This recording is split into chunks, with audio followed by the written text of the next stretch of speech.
Hello there, this is CAN Kenan from Kenan Plays, and today we're going to play part 35 of No One, Absolutely No One But Shiro. Right, let's load the data. It's here. Alright.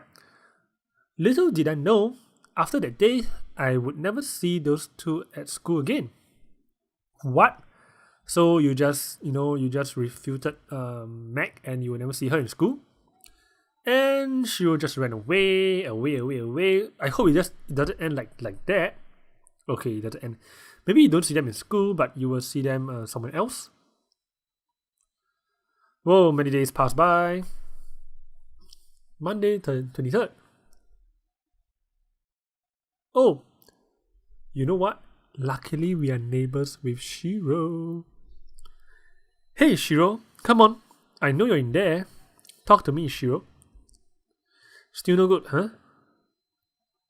Every night for the past week, I've tried to get in contact with Shiro. I've called her out from my window, texted her, emailed her, and tried calling her.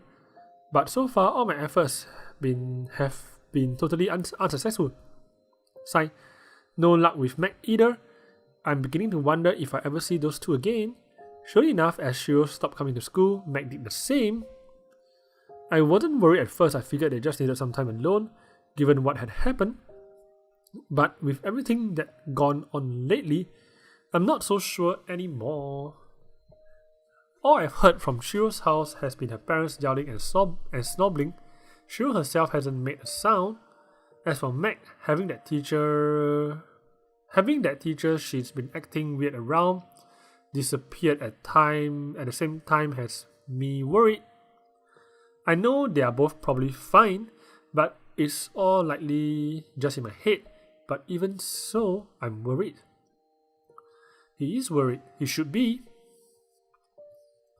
You know what? If I'm heady right, most probably I'll make a ladder and climb through my window to Shiro's window if it's near enough.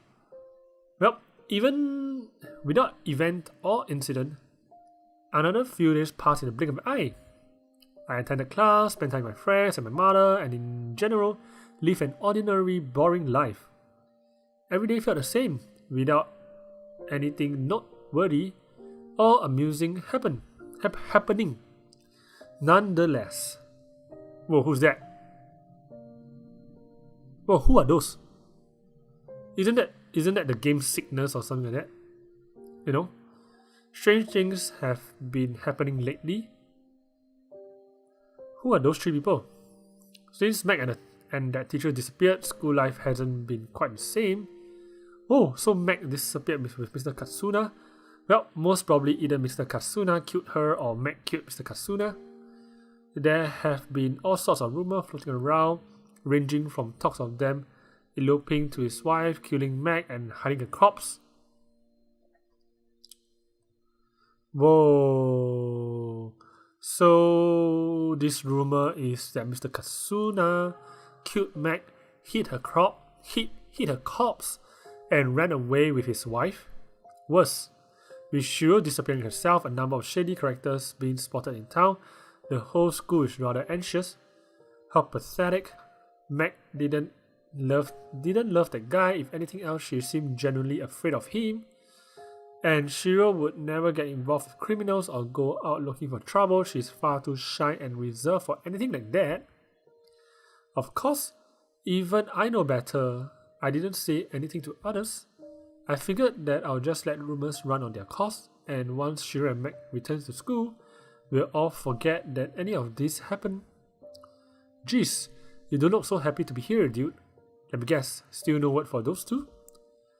Nope, I haven't heard from them at all. Well, that's quite sad, right? With both Shiro and Meg gone, I feel like even Ryo is feeling the tension.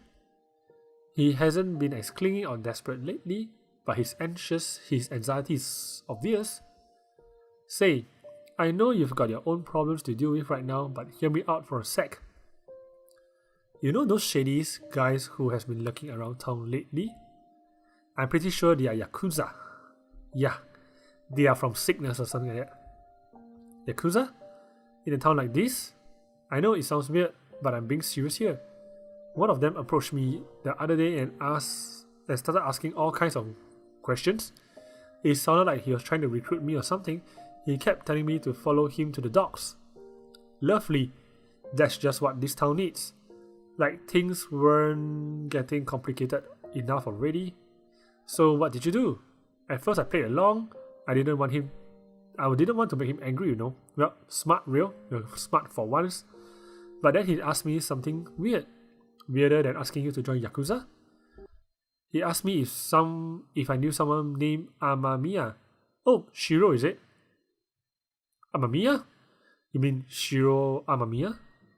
No, it sounds like it didn't sound like he was after Shiro.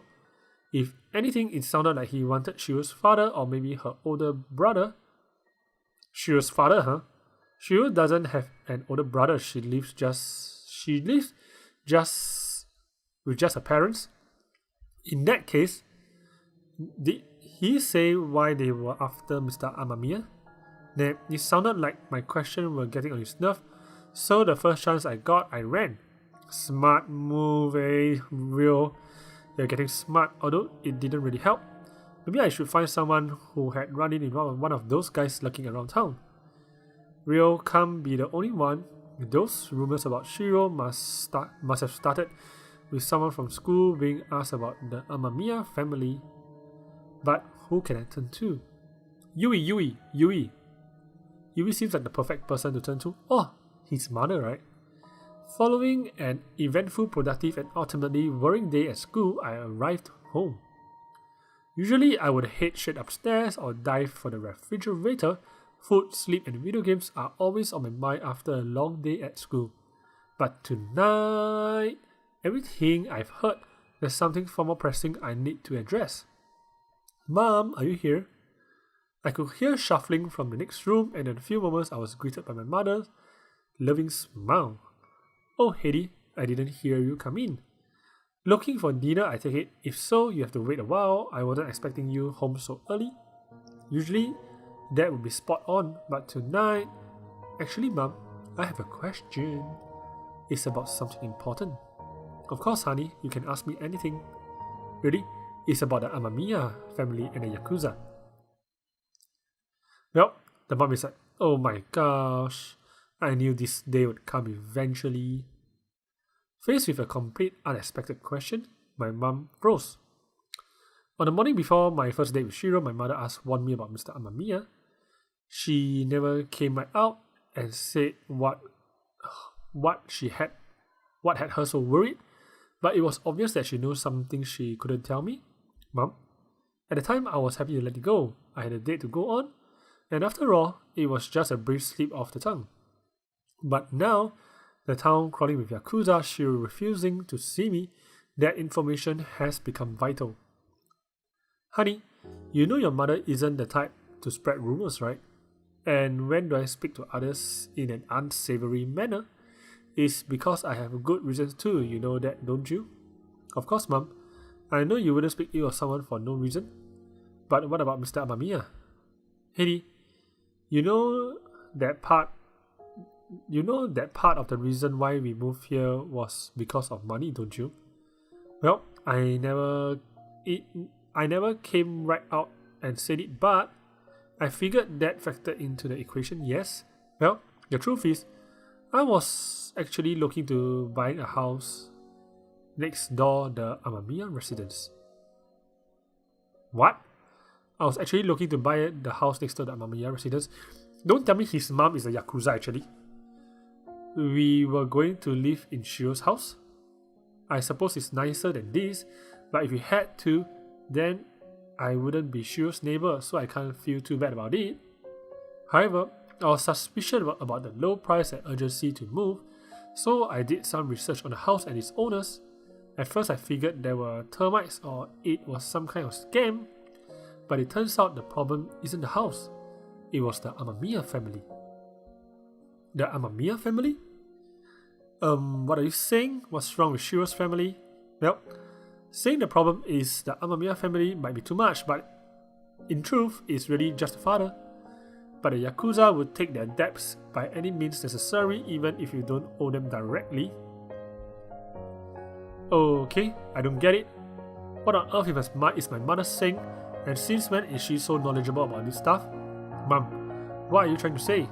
I'm saying, Heidi, that Mr. Amamiya owes the wrong people a large sum of money, and if they can't get their money from him directly, there's no telling what happened to the rest of his family. Hey, Shiro, open up. I know you can hear me from here. Please, just talk to me. That night, every night before it, I begged and pleaded with Shiro, hoping for a glimpse at her face, but with newfound knowledge at my disposal, and the urgency, and the reason and urgency behind my cause differed greatly. Come on, Shiro, I won't stop until you talk to me. I don't care if I wake every person in this town, just let me hear your voice. Usually, I would have given up by now. I would have lowered my voice, gotten tired of talking to myself, and resigned to my bed. But with my concerns for Shiro being validated in a worse manner than I could have dreamed, I had grown desperate. Please, Shiro, just let me know that you're okay. I won't ask anything more than that. I just want to. Alright, give me a rest already. Here I am, safe and sound, okay? Whoa, you know what? They finally placed her in the center, you know? Finally it is in the right place, guys. Now, quit shouting before you wake the neighborhood. Ha ha. Ha ha ha. Sorry about that. She's okay, Shiro's okay, that's great. Heidi, why are you crying? What I said wasn't that harsh, was it? No, it was nothing like that. You didn't do anything, you're totally not at fault. Oh, okay. How silly of me. I should have known I was just getting ahead of myself. Without any proof, I assumed the worst has happened and started screaming for no reason. Who am I? Shiro, please, you have to listen to me. Bad people have been walking around town lately. What's more, they are after... Well, she's obvious, she said. My father. Yes, that's right. How did you? Why do you think I've been holed up in my room for the past 2 weeks? Heck, I'm not even supposed to speak to you right now. I'm not supposed to talk to anybody. Hold on a minute. The reason you quit school was because of your father? It wasn't because of me? Quit school? What are you talking about? I just missed a couple of weeks, that's all. You're getting way too worked up over this. You mean it? This wasn't because you were mad at me? Mad at you? Why would I be mad at you? I love you. Oh boy. Sprinting to my room, yelling at the top of my lungs, begging and pleading, I completely misread the situation. No, forget it. If you're okay, that's all that matters. Seriously though, it's great to see you again. I never thought you'd speak to me again after what happened with Meg. Ha ha ha ha. She's like sad. So that's what you meant? Crap, I was first the right time. You're mad, aren't you? Maybe a little, because you're my boyfriend. I knew it. But not at you. I wasn't getting mad over you over something like that. If anything, I'm mad at myself. At yourself? Yes. The truth is, I knew how Meg felt about you from the start. I'm pretty sure we all did. Yes, especially when she was dreaming about having sex with Heidi and so on. You really have to be beyond dense not to see it. Well, sorry for being dense here.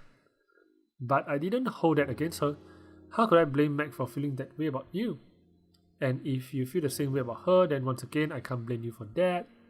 Hey now, that's why if I'm mad at anyone, it's myself. I knew how she felt at this time, and yet, I'm sorry, Heidi. I should have known better than to get between you two. I have no right to tell you who you can love, or you can't. If the two of you can find happiness together, then You idiot. You know what? Heidi just called Shiro an idiot. Or maybe he could use a nicer term like you dumb white. Or he can say like you weird girl, or you little cutie pie or something like that. Seriously, why are you apologizing for spending time with me? If you're going to be sorry about anything, then apologize for running away without giving me a chance to explain. No, Heidi, please don't. I already know what you're gonna say and I don't want to hear it. I know how close you two are, so please spare me from. Oh, so he's like idiot again. Heidi, even I will get mad if you keep calling me dad. Well, is this her angry face? No. This is the first time I see Shiro's angry face yet. Then stop saying such thing, you idiot. You jump on conclusion, ran away, refused to let me explain. This whole time you've been escaping, content with assuming the worst. Like I said, I already know what's going on. Well, she's getting angry, right? That's why at the very least, I don't want to hear you say out loud that you love Meg. The one I love is you, only you. And anyway, you idiot again.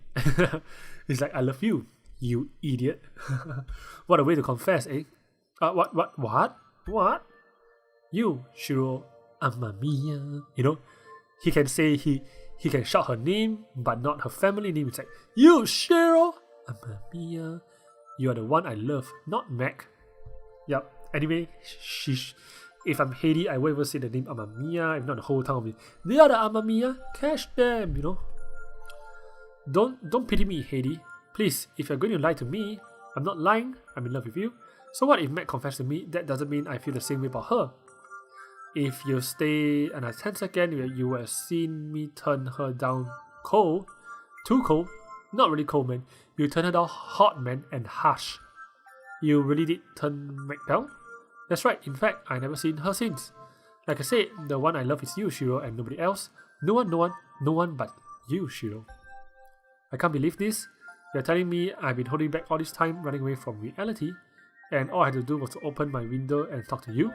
Yeah, that's right. So much for the confession, having nothing to do with this. Well, that's true. You know what? She just admitted that she did not open her window is because of confession, not because she was hiding, you know. That's right, I've been here waiting for you all along. Shiro continued to cry happily as she stared at me through the window. At the moment, I wanted so badly to embrace Shiro, to hold her in my arms until the tears finally stopped. But with gravity and the parents standing between us, all I could do was, gravity means that he couldn't just jump through the window, right? That's what he means by gravity. And he couldn't go through the front door because the parents are there. You idiot. Wow. You know what? Idiot is like the sweetest term ever in this episode. You know? You idiot, I love you. You idiot, you're so cute. No, you idiot, I love you, huh? You idiot. I can't believe you. How could you keep this from me? Hello, I thought you guys are holding hands already. That's weird, right? Wait, what? I don't. Why are you saying this now? Do you have any idea how worried I was? I've always kept my distance because of Meg. I never thought you two would end up together. I thought you two would end up together no matter what I did. When you started talking to me like this through the window, I thought I might have a chance after all. I dared to hope that I might have been wrong. So when you asked me out on a date, I didn't know what to do. For the first time, I honestly believed I was the one you cared about, not her. But when she confessed I saw you two together, I thought I lost my chance. I thought it was all over. You know what, Shiro? You know what? You think too much. And you're pretty pessimistic. Unlike Meg, who is overly optimistic. Now you're telling me I was worried about nothing? That's true. And you felt the same way about me all along? Yes, that's true. Why didn't you tell me sooner? You know what, Shiro? Because you assume. She continued to pour her pent-up feelings, paying no mind to her volume or the fact that she was told to keep a low profile. We could have been together this whole time, and yet because of my insecurity, before long Shiro's voice was reduced to an inaudible whimper. Her words slurred together, impossible to decipher through her tears. Her heavy heart has been put at ease, at least momentarily, and at long last I could rest easy. Well, guys, you know what? Seems like they can finally be together, you know. But they still have the mafia to take care of and so on, right? Anyway, this is a great place to stop for part 35, right? Or 34 of No One, absolutely no one but Shiro. Alright, seems we have to save her in these few episodes. So, I'll see you in the next part of No One But Shiro. Thank you for watching. Goodbye. Whoa. Did you get scared? Well, subscribe to my channel and I promise you'll never get scared again. Or watch more videos and you will be able to find your peace in life.